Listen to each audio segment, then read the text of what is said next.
Hola, hoy hablaremos sobre los referentes conceptuales. En primer lugar, tenemos la noción de riesgo. Frente a la incertidumbre, las amenazas y las contingencias que han dado lugar a numerosas crisis en la era contemporánea, la reflexión sobre el riesgo y su influencia en las diferentes esferas de la vida cotidiana ha cobrado un lugar preponderante y su escrutinio desde las diversas áreas de la ciencia lo han posicionado como un paradigma central para incrementar la capacidad de previsión y la toma de decisiones, bien sea para incidir sobre la eficiencia y gestión de los recursos en el sector productivo o para afrontar los peligros y amenazas para la integridad física de las personas u otras condiciones que determinan su calidad de vida y su bienestar.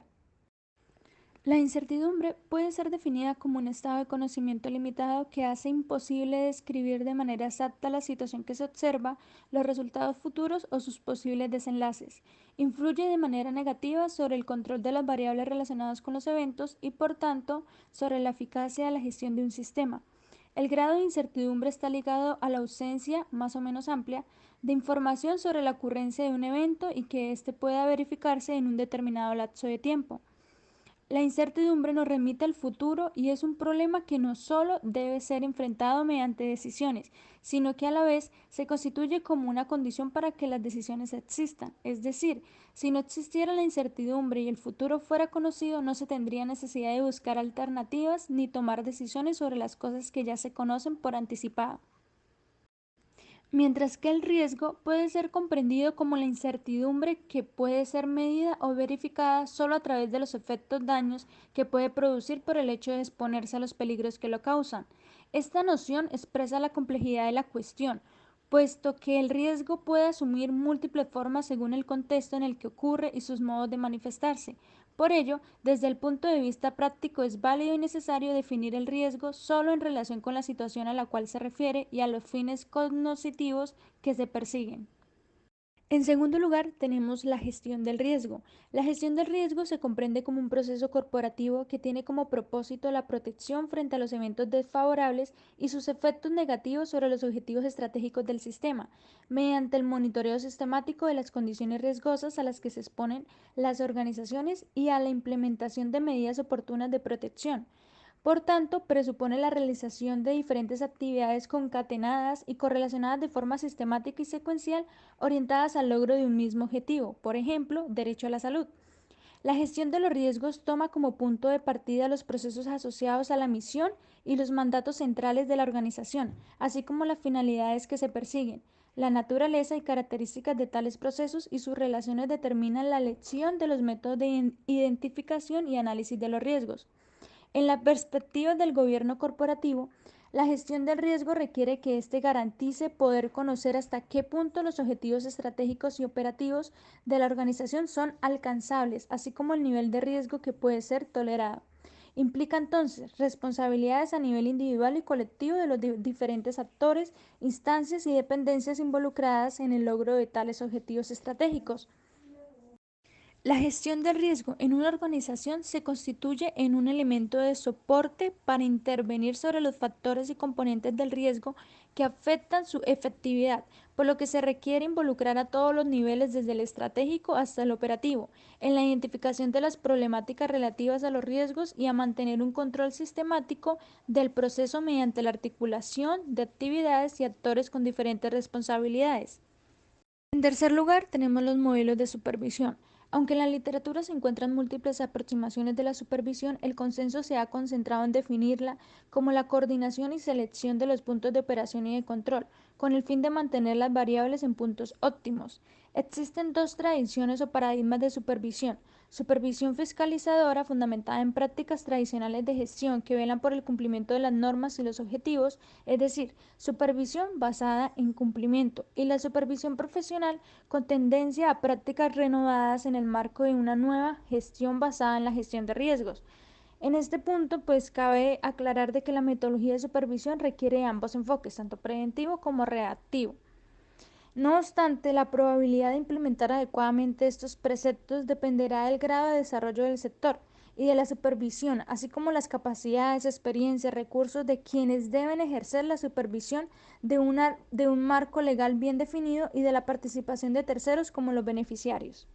Dentro de los paradigmas de supervisión encontramos los basados en cumplimiento y basados en riesgos. Entonces, basado en cumplimiento podemos ver liderazgo, subordinación, capacitación, obediencia, eficiencia, mística, sanción y vigilancia. Mientras que los que están basados en riesgo encontramos liderazgo, formación, empoderamiento, tutoría, calidad, libertad, desarrollo de competencias, gestión del conocimiento y del cuidado, autocrítica y desarrollo humano. La supervisión basada en riesgos. La supervisión basada en riesgos comienza en un punto diferente a la supervisión basada en cumplimiento, ya que es un proceso continuo de varios niveles en el que un regulador identifica y evalúa los riesgos para la consecución de su objetivo regulatorio, así como la capacidad de los intermediarios para identificar y gestionar los riesgos. De hecho, bajo un enfoque basado en el riesgo, estos no solo son tenidos en cuenta, sino que conducen todo el proceso de identificación de las prioridades regulatorias, en lugar de encaminar sus esfuerzos al desarrollo y seguimiento normativo. El enfoque de supervisión basada en riesgo rescata la importancia de la gestión del riesgo al interior de los vigilados. En el enfoque de riesgos, el papel de supervisor deja de ser el de verificar el cumplimiento normativo y se encamina a evaluar si los controles destinados a evitar la materialización de los riesgos son adecuados, de manera tal que estos riesgos no se extiendan a los demás agentes, creando una crisis generalizada en el sector. Con esta claridad, el objetivo principal de este enfoque es el de exigir a los regulados mejorar sus controles internos para mitigar los riesgos antes de que estos se materialicen. Al centrarse en las áreas que dentro de las empresas presentan los mayores riesgos, los reguladores pueden utilizar sus limitados recursos de manera más eficiente. Ahora hablaremos un poco de cada tipo de supervisión. Entonces, la supervisión basada en cumplimiento. El esquema tradicional se fundamenta en la verificación de que las entidades supervisadas cumplan con diferentes reglas y regulaciones. En este sentido, la base normativa que soporta el quehacer del supervisor debe tener reglas explícitas y claras para que los regulados se adhieran a ellas.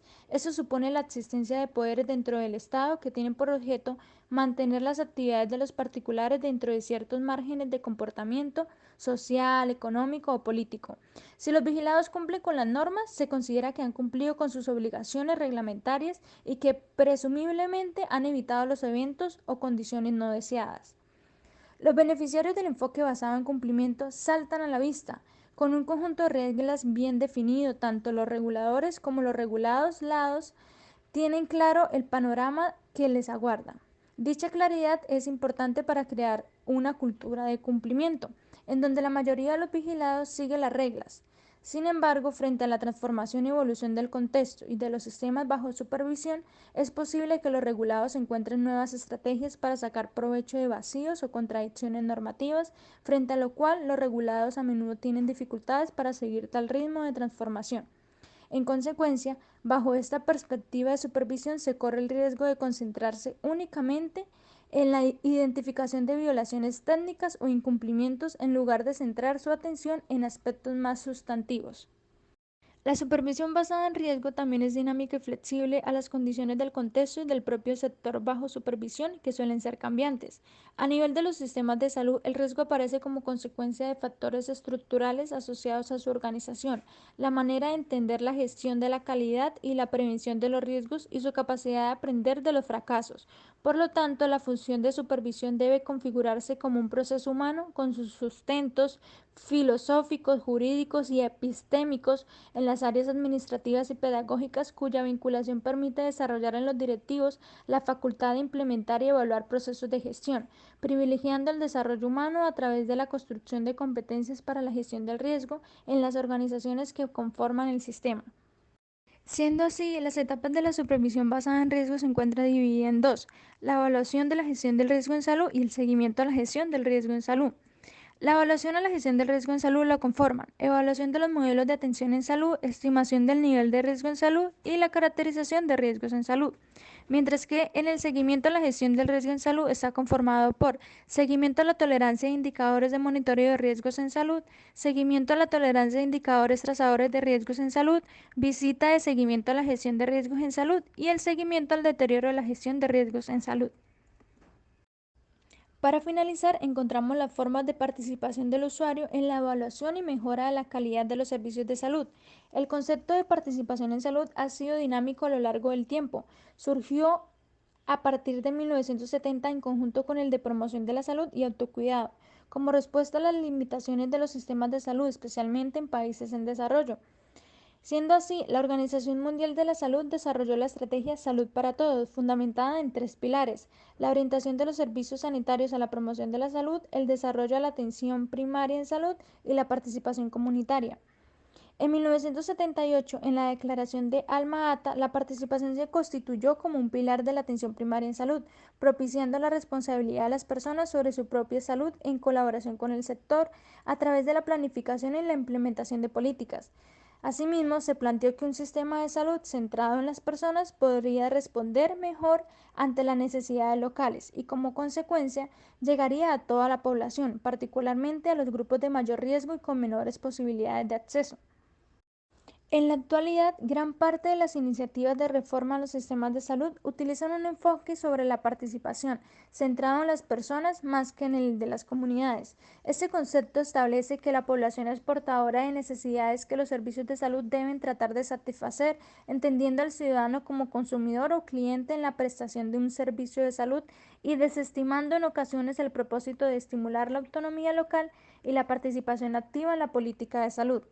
La participación en salud ha sido ampliamente discutida en la literatura, la que apunta a definirla, por un lado, como un ejercicio ciudadano en lo público, es decir, el ejercicio de intervención en procesos institucionales de planeación, ejecución y vigilancia en salud. Las principales formas en que los usuarios pueden contribuir en la evaluación y mejora de la calidad de los servicios se da de dos formas: una forma activa por voluntad propia del usuario y otra requerida o solicitada por el sistema de salud. Siendo así, dentro de estas formas de participación encontramos activa propia, tales como elección de proveedores, quejas y reclamaciones, asociaciones de usuarios y consumidores, consejos de salud y otras formas de participación comunitaria en salud. Y la requerida por el sistema de salud se encuentran encuestas de satisfacción, opinión y expectativas, grupos locales, informantes clave y otras técnicas de investigación cualitativa e informes de los usuarios. Este modelo propone que se utilicen como insumo las peticiones, quejas, reclamos y denuncias de los usuarios del Sistema General de Seguridad Social en Salud, tal como está dispuesto en la normatividad. Las entidades territoriales de orden departamental, distrital y municipal deberán exigir a estas instituciones información sistematizada y periódica de sus denuncias, así como garantizar que las EPS e IPS tomen las medidas correctivas a partir del análisis de las quejas y reclamaciones de los usuarios del sistema. Muchas gracias.